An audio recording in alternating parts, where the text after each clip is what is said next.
Ageing आती है, रंग काला होता है, रिंकल्स और झुर्रियाँ बहुत जल्दी आ जाती हैं। ये बात बिल्कुल दुरुस्त है और रिसर्च बेस्ड बात है। अच्छा, किस तरीके से हम एजिंग को जो है वो रोक सकते हैं? जैसे इन्होंने कहा कि 30 साल के बाद जो है एजिंग सही तरीके से आना शुरू हो जाती है, तो हम किस तरह से उस पर कंट्रोल कर सकते हैं और ऐसी कौन सी चीज़ें हैं, क्रीम्स हैं जो हम इस्तेमाल करें तो थोड़ा सा अपने आप को बचा सकते हैं? हमें नेचर ने कुछ ऐसी चीज़ें गिफ्ट दी हुई हैं जो हम लें तो उससे एंटी एजिंग हमें इफ़ेक्ट्स मिलते हैं। कौन से ऐसी ग़िज़ाई चीज़ें हैं खाने वाली ख़ास तौर पे जो हम ना खाएं तो हम एजिंग से बच सकते हैं?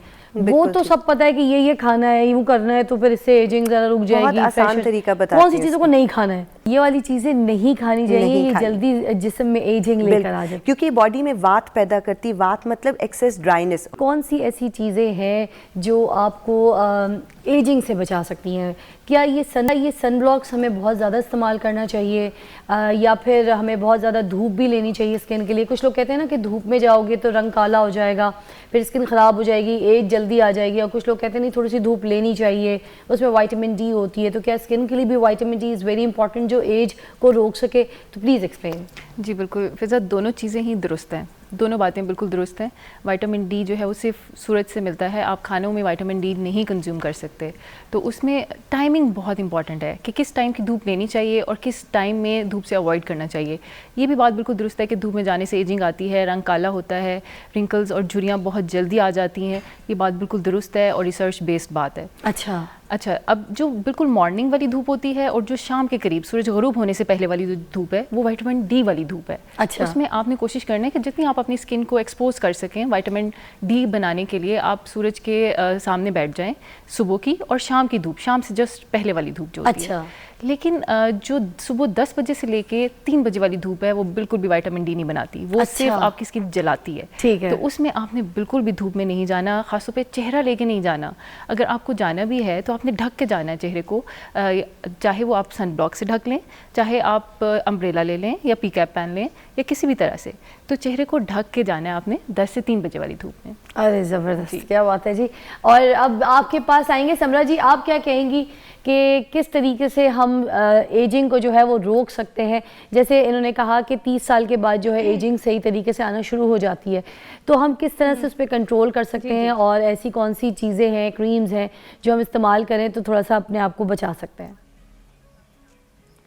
अच्छा फ़िज़ा, इसमें यह है कि देखो सबसे पहले जैसे हमने हर्बलिस्ट भी हैं हमारी, उन्होंने कहा कि हेल्दी लाइफस्टाइल बहुत इम्पॉर्टेंट होता है। लाइक हम अच्छी डाइट ले रहे हैं, ऐसी चीज़ें ले रहे हैं जो एंटी एजिंग प्रॉपर्टीज़ रखती हैं। हमें नेचर ने कुछ ऐसी चीज़ें गिफ्ट दी हुई हैं जो हम लें तो उससे एंटी एजिंग हमें इफ़ेक्ट्स मिलते हैं।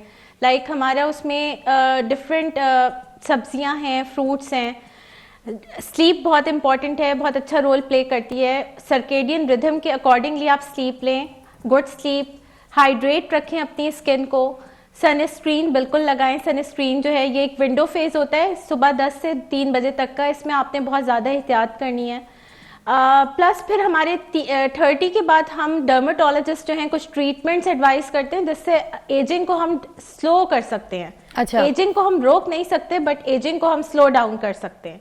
सो डिफरेंट ट्रीटमेंट्स भी अवेलेबल हैं जिनके कोई साइड इफेक्ट्स नहीं हैं। They are FDA approved treatments और वो फिर हम एडवाइस करते हैं। ज़बरदस्त। अच्छा तबीबा जी, आप भी मुझे ज़रा ये बता दीजिए लास्ट क्योंकि ये टॉपिक ऐसा है कि मुझे लगता है इसके ऊपर तो बहुत सारे शोज़ होने चाहिए। ये तो हमने अभी लुकमा छेड़ा था, तो ये लुकमा जो है तरीके से आपको खिलाएंगे मगर आस्ता आस्ता, क्योंकि हमारे पास टाइम कम होता है, आपको पता है, मगर जितनी हम आपकी हेल्प कर सकते हैं वो तरीके से करें। तबीबा जी मुझे ये बता दीजिए कि कौन से ऐसी ग़िज़ाई चीज़ें हैं खाने वाली ख़ास तौर पर जो हम ना खाएँ तो हम एजिंग से बच सकते हैं? वो तो सब पता है कि ये खाना है, यूँ करना है तो फिर इससे एजिंग ज़रा रुक जाएगी। बहुत आसान तरीका बताती कौन सी चीज़ों को नहीं खाना है? ठीक, मुश्किल सवाल है आपके लिए। बहुत नहीं, बहुत आसान सी तरीका चीज़ बता रही हूँ। हाँ। हमेशा वो चीज़ खाएं जिसका एंड प्रोडक्ट ऑयल हो या उसमें वाटर कंटेंट ज़्यादा हो। मिसाल के तौर पे पीनट्स, उसके अंदर से ऑयल नहीं निकलता लेकिन आमंड्स उसमें से ऑयल निकलता है। ठीक है। गोभी उसमें से ऑयल नहीं निकलता लेकिन कद्दू उसके बीच से ऑयल निकलता है। ठीक है। तो आसान तरीका, आप अपने सेंसेस से काम लें जिसमें पानी का कंटेंट ज़्यादा हो और जिसके अंदर से तेल निकलता हो। ठीक है। जिसका तेल अवेलेबल मार्केट में, वो सब्जियां, वो नट्स आपकी स्किन के लिए, आपकी एजिंग के लिए बहुत अच्छे हैं। अच्छा। यानी पानी वाफर मिकदार में आपको खरबूजा, तरबूज, गर्मा, शलजम, मूली, पालक और साग में मिलेगा। इसी तरह आपको टिंडे तोरी में पानी ज़्यादा मिलेगा। ये वो चीज़ें जो आपको खानी चाहिए। ठीक है। जो नहीं खानी चाहिए या कम खानी चाहिए वो है मटर, आलू, गोभी, भिंडी, अरवी, जो हमारी फेवरेट होती हैं। अच्छा। जो लेस देती हैं और जो खुश्की या गैस पैदा करती हैं, उन चीज़ों से परहेज़ करें। जिसमें ऑयल और पानी का कंटेंट ज़्यादा हो वो ज़्यादा इस्तेमाल करें तो डेफिनेटली अच्छा, तो ये वाली चीज़ें नहीं खानी चाहिए, नहीं ये खानी। जल्दी जिस्म में एजिंग लेकर आ जाए। क्योंकि बॉडी में वात पैदा करती, वात मतलब एक्सेस ड्राइनेस, और ड्राइनेस रिंकल्स लाती है। तो ड्राइनेस को हमने रोकना है तो हमें ऐसी चीज़ों का इस्तेमाल करना है। मगर हम ब्रेक को नहीं रोक सकते, इतने हम मसले में आ गए। अगेन हम अपने रीजन, अपने सीजन की, हम है? अपनी रीजन, अपने सीजन की चीज़ें खाएं तो वो भी एंटी एजिंग होती हैं। हम अपने रीजन और सीजन से निकल के चीज़ें इस्तेमाल करते हैं, कॉफ़ी का इस्तेमाल करते हैं, चाय का इस्तेमाल करते हैं, लेकिन लस्सी का इस्तेमाल नहीं करते। ओए कॉफी नहीं देनी मुझे आज के तो बाद। ऐसी चीज़ों का इस्तेमाल जो एक कप आपकी कॉफी जब मांगू आज के बाद, सॉरी तबीबा जी, बड़ी कॉफ़ियाँ चल रही हैं आजकल जब से ये शो स्टार्ट किया मैंने।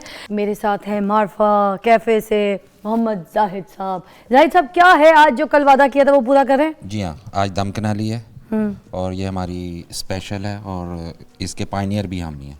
इसको इस स्टाइल में हमने पहली दफ़ा निकाला था लाहौर में। उसके बाद इस नाम से ना काफ़ी रेस्टोरेंट बन गए दुबई में भी और कराची में भी। तो इसकी मुंह दिखाई की रस्म करे ना, वरना मैं ये मीठा खा खा के बेहोश हो जाऊंगी। ये वाहिद मुंह दिखाई है जो आप खुद करेंगे। नहीं, ये खोल के तो दे दो, हाथ जल गया मेरा फिर। नहीं जलेगा, जाहिद पे देख लो। नहीं जलेगा। माइक को छोड़े ना, अब खोलें। ओए होए ओए होए ओए होए, जाहिद भाई पकड़े। ले जी। ये अब क्या इसके- है? ये तो पोटैटोज है। अच्छा, ये वही बेक्ड वाले जो आप जी कहानी हाँ। बता रहे थे। जी हाँ। अच्छा। और इसके ऊपर जो चीज़ होती है ना, वो चीज़ होती है कि ये सिंपल चावल होते हैं। अच्छा। उसके बाद बारबेक्यू होता है और उसके जो सरप्राइजिंग चीज़ है ना, हाँ। वो सॉरी इसके नीचे है। नीचे का मसाला ये देखिए मैंने निकाला है। Sure. ओए होए होए होए होए होए होए होए होए। जाहिद भाई, अब आपने खानी है और मुझे बताना है कि जी इसका टेस्ट कैसा है। काश मैं कैसे दिखाऊं, मैं आऊं? दिख रहा है ये मसाला अंदर, दिख रहा है, दिख रहा है। और इसको ऐसे, ये बेक्ड आलू और ये चिकन का ओहो टिक्का वाला, बिल्कुल ज़बरदस्त धूनी वाला टिक्का नहीं होता वो, और ऐसे हरी मिर्चें लेके साथ। अब मुझे ये बताएं कि ये ऐसी दम कनाली आपने खाई है? और ये अदरक का टुकड़ा, एक हरी मिर्च और, थोड़ा सा चिकन और, क्या बात है।